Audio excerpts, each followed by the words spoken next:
Hey guys, how's it going? All right, I just want to give you guys a little story about what happened to my car a couple days ago. So basically, what happened was the car was driving fine all day without any kind of issue, uh, and I went to Walmart, parked it there, went, got something, came back, and out of nowhere, it wouldn't crank. So no crank, no start issue that I had. So basically, everything on the dash worked fine. Everything in the car worked fine. There was absolutely no issues at all. The remote worked fine. Was able to get into the car. Radio was blasting. Radio was on. Everything. All right. So basically, I was thinking to myself, probably the battery was the issue. So what I did was I turned on the headlights, went out and checked out the beam, just to give me a gauge on how bright the headlights were. I could probably determine whether the battery was good or not. And the headlights were really bright. So right off the bat, I was thinking if they were that bright, I should at least get like a really slow crank if the battery was kind of low. Regardless, I had to check out where the battery was. I went and checked out where the battery was just to make sure that all the terminals were clean and they were tight. And I noticed that the terminals were a little bit corroded. There was some white bluish stuff on there. So what I did was I took out a bottle of Coke, poured it on the terminals, and was trying to clean it with some paper towels, and was able to clean it pretty good. Now the terminals weren't super tight. I was able to wiggle it out, but they were snug in there, so I knew that it probably wasn't the terminal being loose that was causing the issue. And then after I cleaned it up, popped it back on, and tried to start the car, it did the same thing. It wouldn't crank, it wouldn't start. But everything else seemed to be working all right. So at that point, I was thinking to myself, all right, maybe it could be a weak ground wire. If you guys don't know what where the ground wire is, the main ground wire is pretty much the negative terminal, and most of the time it connects to the frame of your car. So I checked it just to make sure there's no corrosion, that it wasn't split or anything like that. There was no issues with it. So what I did after that was I had a battery pack that I bought a couple of months ago because I had the same situation where I swapped out the battery. I was hoping that it was the battery, even though I swapped it out, considering I could actually just swap it out, at Walmart. So I actually put the battery pack on there. It was at 100%. Tried to start it, and still wouldn't start. So at that point, I knew it was probably not the battery. And even though, I didn't think it was the alternator, I could probably just at that point rule out the alternator, because if it was the alternator, the car would have at least cranked, a slow cranked, or I would have been able to start it. And then once I took the battery pack off, it would have just died out.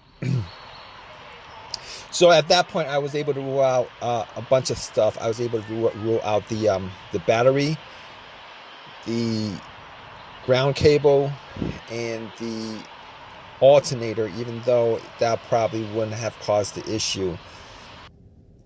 So after going through that, I was thinking to myself, could it be something? Could it be the car's computer ECU? Because I did see a check engine light on my dash, and that check engine light was there. It's been there for a while, and I believe it was for a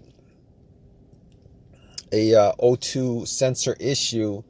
Now, I did have an OBD2 that I bought from Walmart, and it was a $19 OBD2, one of the cheap ones, and I pretty much hooked it on to my OBD port, and trying to make sure that I was actually getting a connection between the car's computer and the car itself.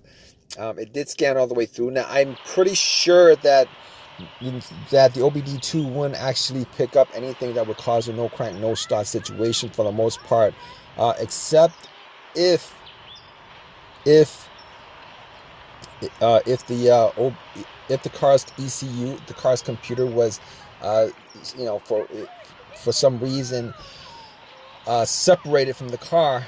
For what reason couldn't communicate with the car. But anyway, regardless, I actually plugged it in. It scanned all the way through. Only code that popped up was the aux02 sensor code, and at that point, I was pretty sure that it wasn't anything to do with the car's computer, any codes that would cause it, and I actually had to move on to I had to move on to some other troubleshooting outside of that, because that wasn't causing the issue. So basically, I got to a couple of things, which were the fuses and the relays, which were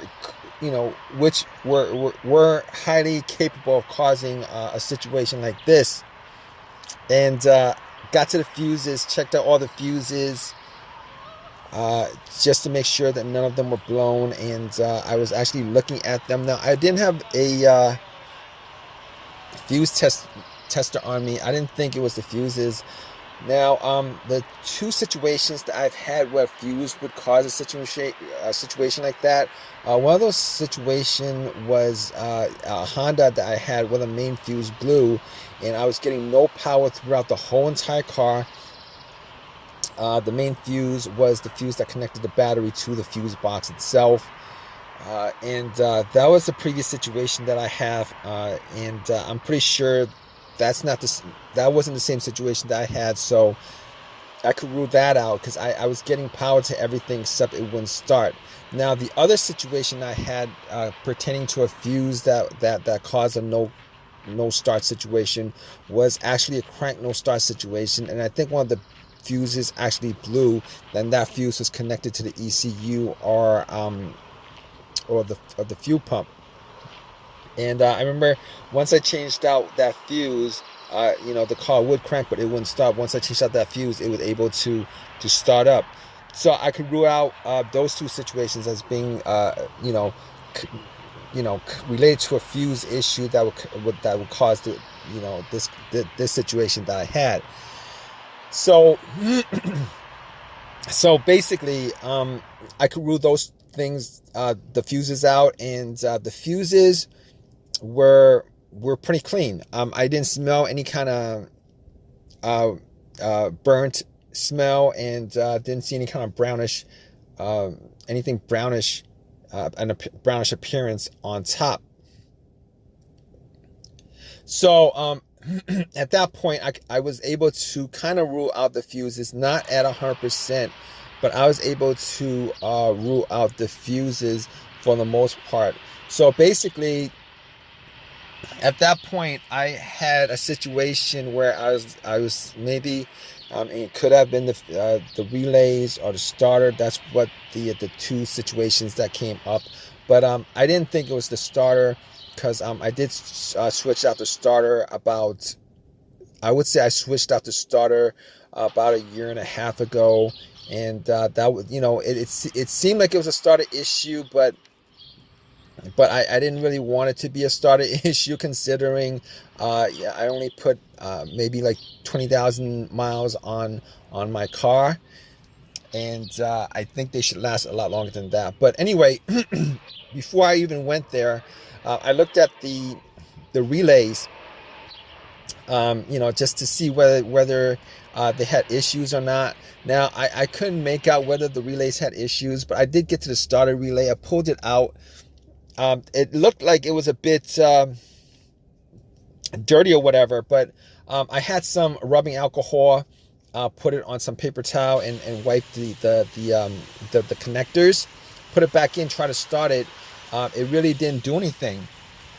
Didn't change up the situation. So I was thinking it was a weird situation, because it would click every time I would I would try to start the car. It would click, but it wouldn't crank. It wouldn't crank at all.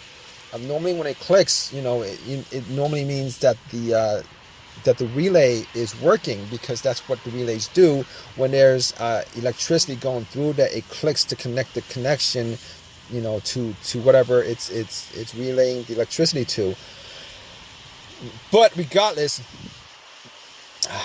of that, I actually had another relay that I was able to swap out with that, and I actually was looking for another relay with the same, with a similar relay in the box, and I was actually able to find one. And what I did was I took that relay out, and I swapped it with with the other relay, and I went back and tried to start it, and guess what? Bam! It started up. It worked without a problem. And at that point, I knew that it was the relay that was the problem. All right. So it was a pretty easy fix. I drove to AutoZone, which was within that whole shopping center. Swapped out the relay, and that was like 3 days ago. Haven't had a situation since. I've been driving the car, turning it on, off, for 3 days. Haven't had that situation at all. So just want to give you guys, just gonna give you guys that story of a quick fix that I had of my car. If you guys are in the same situation, you guys watching this video, hopefully you guys have as easy of a fix as I had on my car. If you guys have a comment, leave your comment in the comment section. Please give me a thumbs up. Please subscribe. Like I said, if you guys are in the same situation, just go through the steps that I went through as far as trying to figure out, the situation with my car. And, you guys should be good as far as, troubleshooting and diagnosing your particular problem. Take care.